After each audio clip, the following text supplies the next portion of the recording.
edukator kita. Dulunya beliau adalah mantan manajer di perusahaan Jerman juga, owner dari sebuah event organizer yang bernama Mata Pena, dan beliau juga banyak sekali pernah ngamen, pernah jadi preman, dan seru sekali latar belakang beliau. Sebelum kita perkenalan dengan beliau, saksikan dulu video profile satu ini. Sorry, it's DJ.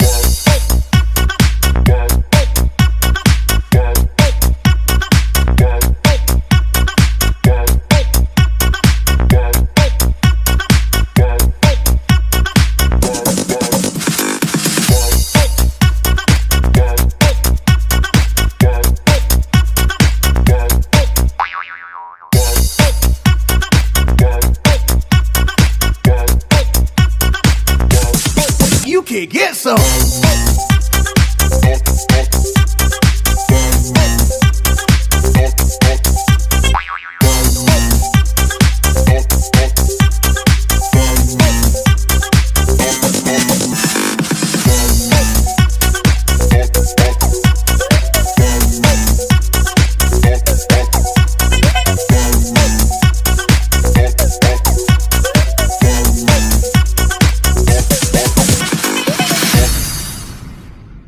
Inilah Bapak Kurniawan Barus. Selamat malam, Bapak Barus. Malam, Pak Amang. Silakan, Pak Barus. Selamat malam. Assalamualaikum warahmatullahi wabarakatuh, teman-teman semua di seluruh Indonesia. Perkenalkan, nama saya Kurniawan Barus. Saya dari Surabaya, Sidoarjo ya, tengah-tengah di Waru. Hari ini memang istimewa sekali. Kalau tadi Mas Amang katakan tentang latar belakang, ya betul. Saya adalah seorang brand manager mantan ya, sebuah perusahaan dari Jerman, sebuah perusahaan yang bergerak di bidang automation system, dan juga owner atau pemilik sebuah event organizer yang bernama Mata Pena. Bapak Ibu semua, hari ini kenapa saya bilang istimewa? Karena orang-orang yang bertugas ya dari acara bisnis talk online pada hari ini adalah mereka yang memang di awal berdarah-darah, betul-betul menjadikan ini tanpa pilihan, ini mati atau sukses gitu kan. Tapi pasti ada proses ke arah sana. Adalah jika seorang yang sebenarnya saya tidak begitu kenal, dari seorang teman event organizer yang datang kemudian bercerita tentang bisnis ini. Yang saya tahu beliau adalah orang yang smart, orang yang cerdas, orang yang good looking, dan saya langsung tertarik. Walaupun secara prinsip saya belum tahu persis apa sih bisnisnya gitu. Yang saya tahu dan yang saya pahami adalah orang yang mengajak saya itu pasti sudah mikir masa-masa bagaimana cara menjalankan bisnis ini. Bapak Ibu juga yang diundang di ruangan ini mungkin punya mental yang sama dengan saya. Saya malas mikir. Orang yang mengajak saya pasti sudah mikir bisnis ini bagus apa enggak. Jadi saya enggak harus ikut mikir, dan itu bisa diwakilkan oleh orang yang sudah mengundang Anda di hari ini. Tapi pertimbangan saya ada, kenapa saya memilih ini bisnis? Karena saya adalah orang yang pernah berada di dunia kerja. Saya juga pernah berada di dunia owner sebuah bisnis yang menjadikan ini sangat berbeda. Bedanya di mana? Ketika saya bekerja, itu seperti saya makan ke sebuah kue, ada sebuah hidangan, di mana kalau saya makan kue itu, semakin banyak saya memakan kue itu, maka semakin sedikit orang lain mendapatkannya. Artinya kalau kue itu saya ambil 1/4, orang dapatnya 3/4, itu dibagi berapa orang. Kalau saya ngambilnya 3/4, orang lain ngambilnya 1/4. Begitulah yang terjadi sebenarnya di dunia kerja, Bapak Ibu. Ketika saya berusaha dengan sekuat tenaga, dengan semua skill yang saya punya, kemudian saya menjadi seorang brand manager, itu artinya saya menutup kesempatan seluruh dari karyawan-karyawan di kantor itu untuk mendapatkan posisi yang sama dengan saya. Itu yang membuat saya tidak nyaman kerja. Sehingga Anda kalau sekarang dalam dunia kerja, kalau ada satu orang yang menyinggung Anda, ya memang begitu situasinya, memang harus begitu. Kenapa? Karena mereka juga mungkin menginginkan posisi Anda. Itu adalah pertimbangan saya. Maka saya harus keluar dari yang namanya dunia kerja. Itu bukan dunia yang saya impikan karena di dalamnya terlalu panas untuk saya kerjakan. Nah, yang kedua adalah ketika saya bertanya sama Pak Alam, apa potensi, siapa orang yang sudah memiliki income besar dari bisnis ini? Kenapa saya bertanya seperti ini? Karena parameter saya adalah ketika saya bekerja, ketika saya berbisnis, saya harus melihat siapa senior saya 5 tahun yang lebih duluan dari saya itu posisinya apa gitu. Kalau di kantor 5 tahun setelah saya, orang-orang yang 5 tahun setelah saya ya sudah pensiun gitu loh. Saya tidak mau dalam kondisi masih bisa bekerja saya harus pensiun, sehingga saya kemudian memilih bisnis ini. Kenapa Bapak Ibu? Karena kami menunggu Bapak Ibu semuanya tanpa terkecuali untuk sama posisinya dengan kami. Jika ini hanya ada 2, BE atau BP, karyawan, staf, atau menjadi seorang direktur, kami semua meminta Anda, mengharapkan Anda untuk sama-sama kita menjadi seorang direktur atas bisnis kita masing-masing. Itu kedua yang betul-betul membuat saya feel. Nah, yang ketiga adalah kalau sama-sama kita kerjakan bisnis ini, ketika saya bekerja dulu 8 jam, saya bisa menghasilkan penghasilan UMR. Paling banyak 5 juta. Di posisi saya di branch manager, saya bisa menerima income take home pay itu bisa 15 juta sampai 20 juta. It's okay. Tapi kalau di bisnis ini, saya yakin 100% Pak Henderson hari ini misalkan hanya mengerjakan bisnis ini 1 jam, 2 jam. Pak Jenik, Pak Alam mengerjakan bisnis ini 1 jam, 2 jam. Tapi penghasilannya bisa 1 miliar per tahun, artinya bisa mencapai angka 100 juta per bulan. Coba Anda bandingkan, 8 jam Anda bekerja, Anda dibayar 4 juta, 5 juta, 6 juta. Pak Alam, Pak Jenik, Pak Henderson, Bu Erika, Pak Uce itu mengerjakan bisnis ini 1 sampai 2 jam, tapi penghasilan mereka jauh lebih tinggi dari mereka yang mengeluarkan waktu mereka itu 8 jam sehari. Dan ini terbukti, dan ini ada buktinya. Saya tidak bicara tentang bisnis yang tidak ada buktinya. Berbeda ketika saya bertemu sama istri saya di Taman Bungkul ya. Kalau saya bilang supaya agak mesra ya, saya bilang Istana Taman Bungkul, Istanbul. Saya bertemu istri saya di Istanbul. Tempat di mana orang sering membicarakan tentang bisnis miliaran yang hampir semua tidak bisa membuktikan bahwa itu bisnis betul-betul bisa menghasilkan. Pernahkah Anda mendengar ada orang bicara tentang ini bisnis batu bara, bisnis yang gede, banyak sekali hasilnya. Hasilnya bisa 1M, 2M, bahkan 1 triliun dan lain-lain.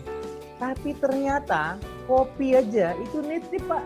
Sorry bro ya, saya titip kopi tolong dibayarin. Ini padahal baru ngomong bicara omset bisnis 1 miliar. Itu yang membuat saya ini harus saya kerjakan.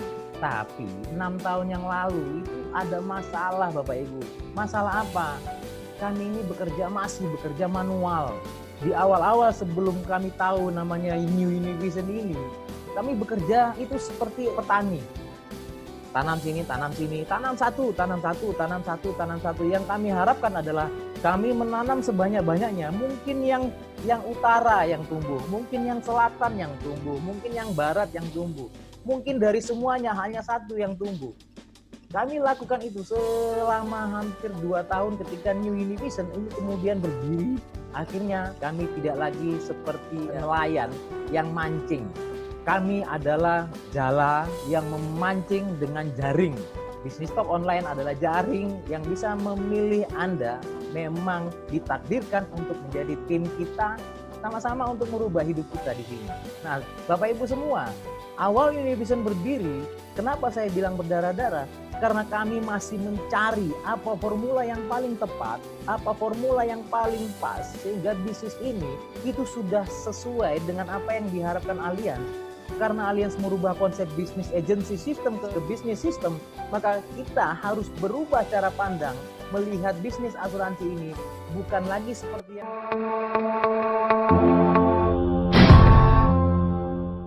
Pak, ini ada bagus kalau nanti Bapak meninggal turun opo langsung ditolak. Aku ini saya seger Mas. Ada lagi, Pak, tidak khawatir kalau ada apa-apa dengan keluarganya. Loh, ada apa keluarganya? Sudah siap? Loh, ada apa sih ini? Membuat orang malah tambah menolak, tambah takut. Wah, wow, asuransi ini mendoakan orang sakit, mendoakan orang meninggal.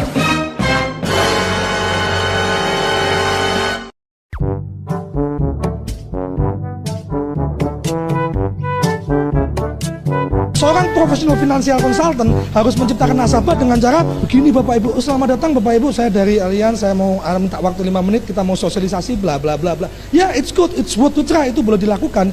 Tapi itu akan membutuhkan effort yang banyak sekali dan itu membutuhkan waktu Anda yang banyak sekali. Pelipat gandaan waktunya jadi tidak ada. Karena untuk bisa punya keberanian untuk bicara sama orang, Untuk bisa cerita tentang komplit detail semuanya, it takes time.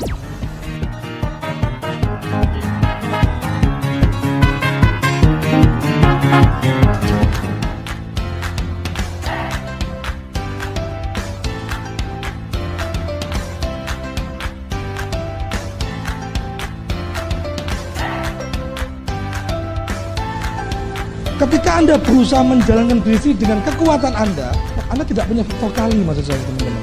Ketika datang ke bisnis talk, apa tujuan kita?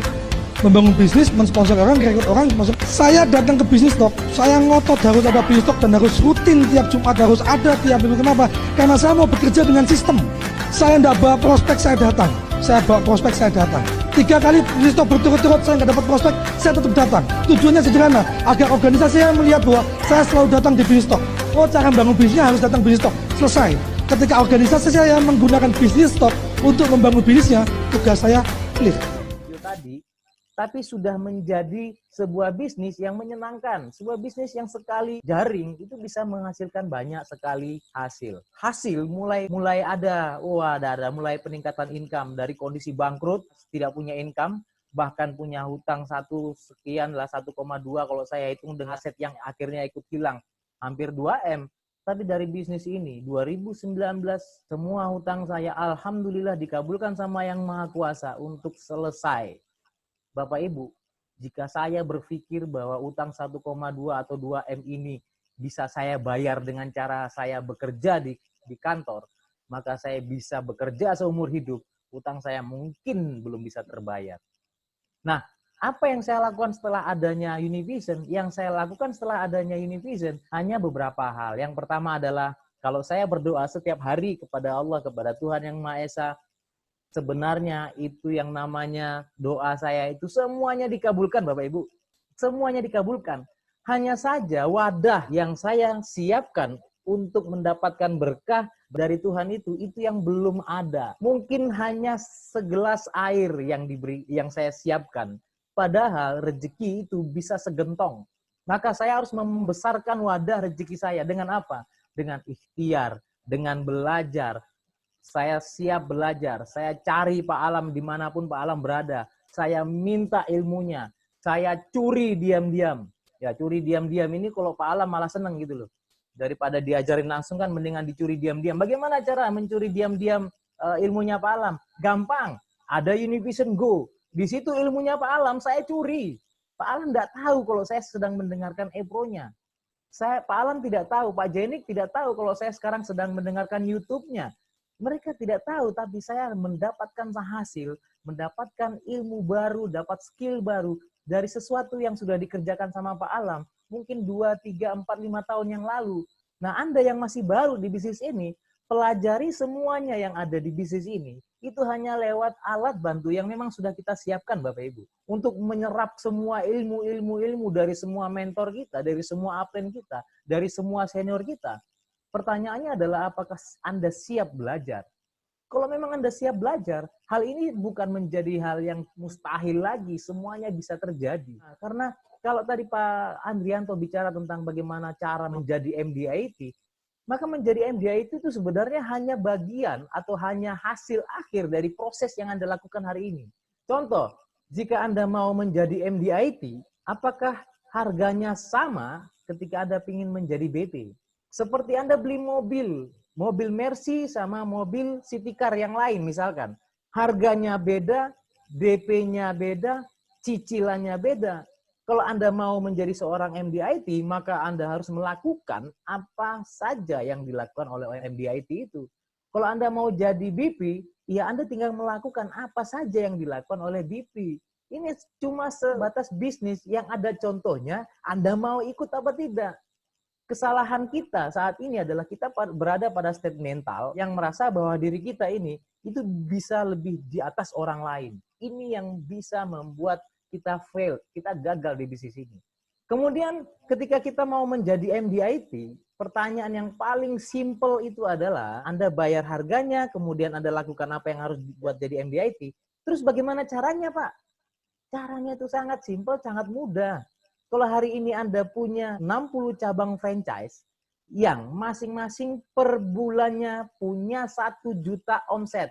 Bayangkan Bapak Ibu, jika Anda punya bisnis omsetnya cuma 1 juta, ini omset loh Bu, Bapak Ibu, bukan profit.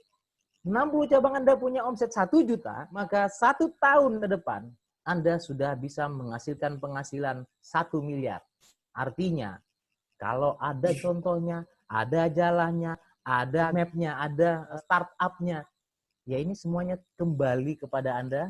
Apakah Anda hari ini siap untuk belajar atau siap untuk diajari? Karena bisnis ini bukan tentang seberapa banyak omongan yang Anda berikan, tapi adalah seberapa banyak yang Anda ingin dengar. Bisnis ini hanya tentang apa yang ada di antara 2 telinga Anda. Anda mau rendahkan hati Anda mau belajar atau tidak. Nah, terakhir dari saya, jika bisnis ini begitu dahsyatnya hasil akhirnya, pertanyaan saya adalah, apakah Anda kalah sama pengemis atau pengamen di jalan sana? Saya kenapa bilang pengamen? Karena saya pernah melakukan. Ketika saya ngamen di jalanan, mengharap Rp1.000, Rp500 dari pengendara. Ketika orang tidak memberi, saya tidak putus asa. Saya ke belakang lagi. Saya cari pengendara yang lain. Tidak diberi, saya cari pengendara yang lain. Tidak diberi, saya cari pengendara yang lain. Tidak diberi, saya cari pengendara lain-lain. Tapi tidak ada perubahan dalam hidup. Tapi hari ini, jika Anda bekerja, ketika Anda melakukan, hari ini Anda lakukan kemudian, lakukan lagi. Tapi Anda bisa membahagiakan hidup Anda, membahagiakan keluarga Anda, membawa orang tua Anda umroh, membawa orang tua haji, membeli rumah yang layak, menyekolahkan anak Anda dengan layak. Kenapa Anda harus berhenti?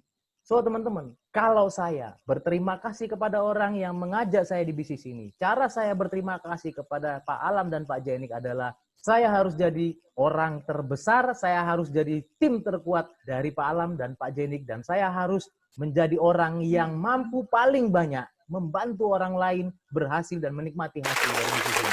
Sekian dari saya. Assalamualaikum warahmatullahi wabarakatuh.